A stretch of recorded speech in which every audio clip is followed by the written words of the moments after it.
Hey, good morning. It's Steve Sawyer. It is, let me make sure my sound's up. Yeah, it is. May 20th, 2019. I'm talking kind of soft because there's some people sleeping nearby.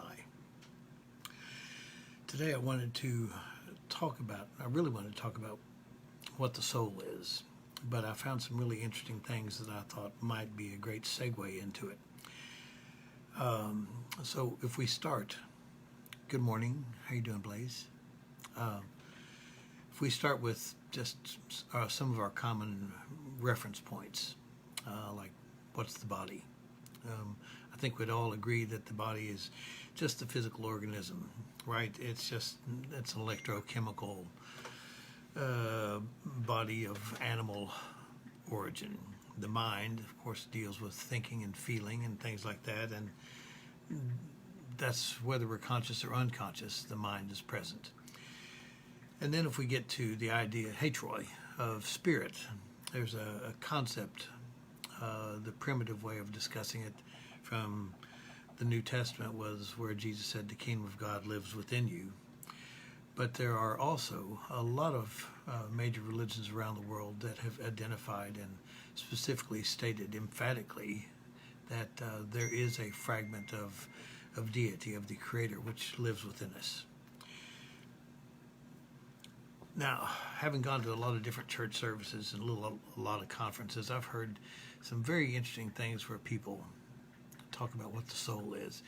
And sometimes you think they've really elevated the conscience to the level of the soul, and I don't think that's accurate. I think the conscience is really important, but the conscience is more of, it's kind of like a self-criticism that we have based on based on our values and habits, and I think our conscience is also very often time-stamped, and it rails and fights for things that may be wrong or be perceived to be wrong at that time. But I think that the conscience is always drawn to the golden rule. And the next thing that I want to bring up, well, this is nice. Hey, Kurt. Hey, Tom. Hi, Brian. So for those that just came on, I was talking about what the body is, what the mind is, what our conscience is, and then let's go into personality, which is a really, really complex thing, which I can't really, well, no, it's not really, I can't cover it and do it justice in the short time that I'll be sharing with you. But personality kind of is like, if you can imagine a material being that becomes self-aware, that would be an okay way of saying, now the creature has a personality. Now, I realize some people say dogs and cats and things like that have a great personality, so I'm talking about something that's a little different, but I'm doing this to get toward the talk about what the soul is. So bear with me, please. I think that that our personality first responds to our mammalian urges, but that fragment, the Spirit of God which indwells us, is going to create a magnetic pull that we respond to. And as we respond to it, then our personality starts to change, and it grows more and it identifies more with the Spirit as opposed to the mammalian stuff. And then what this whole thing started about was because I wanted to talk about what the soul is. And you'll see when I posted, well, I don't know if you can or not, but on Facebook I posted a picture of magnetic patterns that have been found, and they look so much like the patterns of animal fur. You realize that this pull of magnetism responds all the way down to the molecular and probably subatomic level. So as we as mortals, as we start to identify with the spirit, or if you don't like the idea of spirit, let's just say we start becoming in love with the idea of truth and beauty and goodness, and that it inspires us to love and to show mercy and to provide ministry or service.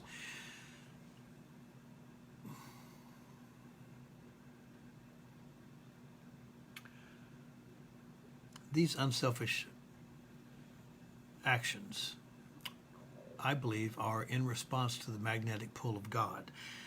And if we, as material beings, if our iron filings, because of the presence of God which indwells us, if we so decide to associate and choose to respond to kindness and unselfishness, then that magnet is going to make those iron filings dance and jump. And as we move through life, the magnetic pull moves with us. And if we are in harmony,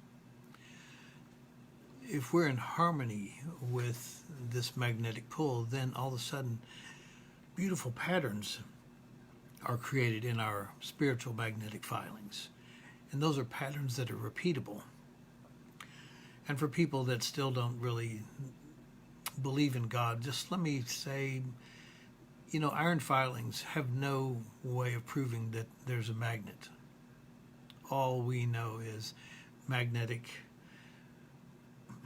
the pull of magnetism makes our iron filings respond. And in the spirit realm, I don't think it's really any different. We can't prove that God exists any more than the iron filings can prove that a magnet exists. But we respond to them.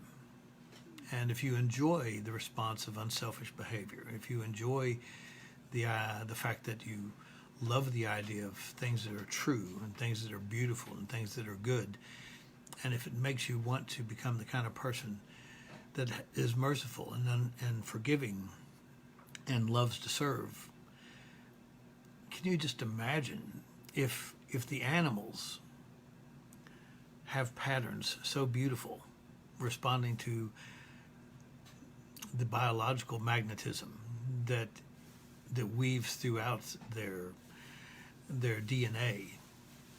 How beautiful we must be, how beautiful we must appear outside the realm of our limited vision.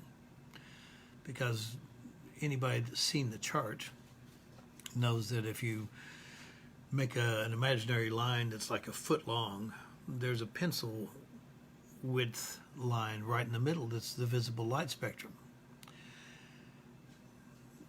People who have seen auras or read books about auras, you can see this magnetic energy field. And we certainly are energetic beings. I guess the only question is, are we energetic without a source? Are we energetic without some kind of a divine personality that is actually overseeing and helping orchestrate this magnetic pull to which we can respond?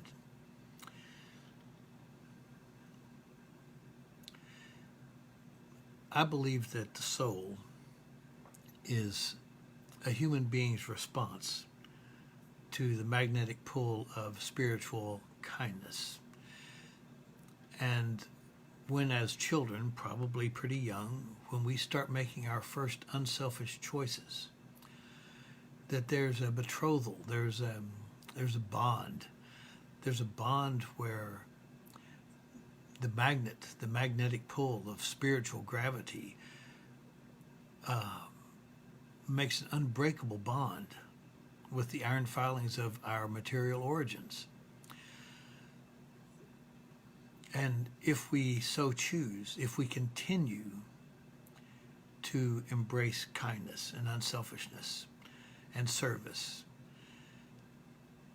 and all the things that somebody like Jesus of Nazareth demonstrated in his life every single day, then those magnetic filings that first erupt in a non-pattern in the presence of the spiritual magnetism, the more it associates and becomes harmonious with the magnetic pull of the presence of God, the more beautiful patterns will emerge. And from those patterns, lifestyles emerge. And from those patterns, decisions emerge. And from those patterns, potentials emerge. If you've ever not watched on YouTube, when they'll put a frequency through a speaker under a plate that has liquid. I think they use is it baking soda and water, and they make a thick paste, and they change the vibration, they change the pitch, and you see all these amazing patterns emerge and vibrate on the top of this piece that's being driven by the sound. And of course, there's a magnet inside the speaker, so one way or another, we can still give it some attribute of magnetism. But you can see patterns, and if you just go look and see, wow, think about how beautiful those patterns are. What about the patterns we can't see?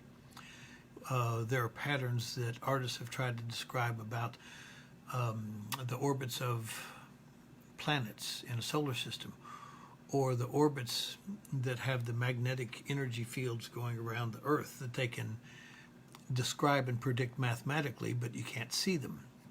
And so artists do pictures of them and portrayals of them.